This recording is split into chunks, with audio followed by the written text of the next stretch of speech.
I don't even know where to start with this story, so why don't you start with how you became involved? Okay, Lisa, sure. Good morning and hope you're well. The patient involved in this had a protracted illness. It was a sort of mystery diagnosis, and I was on what we call ward service, looking after other patients in the hospital who had infection problems, and I got a call saying, we've got a patient with an infection problem. We've just removed a live worm from this patient's brain. And so then, of course, there was a flurry of activity in our microbiology laboratory, just trying to work out what this worm was. And eventually, with the help of a very clever CSIRO scientist, we worked out that this was a new parasite that had never been seen in a human before. So we were just having a look at it there. How long was it, just to give people a bit of context with the length of it? Yeah, absolutely. So if you think of the human brain, which is, I mean, quite big, but not huge, and this worm was 8 centimetres long.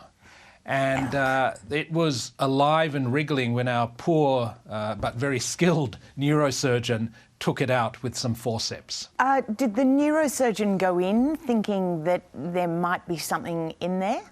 No. So this patient had been treated, as I said, for what was a mystery illness, and we thought, well, ultimately was an immunological condition because we hadn't been able to find a parasite before. And then out of nowhere, this big lump appeared in the frontal part of her brain. So when the surgeon went in, she was going to do a biopsy. Was it cancer? Was it an abscess, etc.?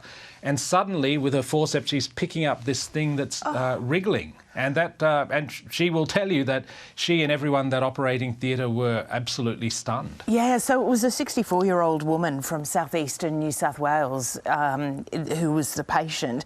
And so they'd gone through 3 weeks of abdominal pain and diarrhoea and a constant dry cough and a fever, and then has a worm taken out of their head. How did the worm get in there? So this worm or this parasite is recognised to be inside carpet pythons, which are found all around the East Coast, that, as far as I understand. It's also found in other snakes around the world.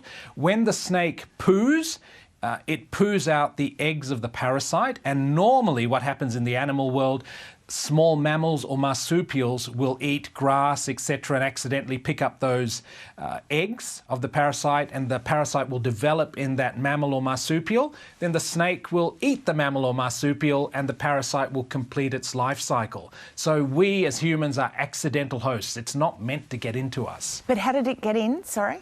So what we believe has happened is that this our patient collects warrigal greens from her local area and was using that in cooking. We strongly suspect that the snake has pooed in that area, so the warrigal greens have been contaminated with eggs, and it has gotten into her either directly from her hands or through the warrigal greens when she was consuming them. So we think that's what's happened. And it is important for a lot of people who forage out there, not just for warrigal greens, etc.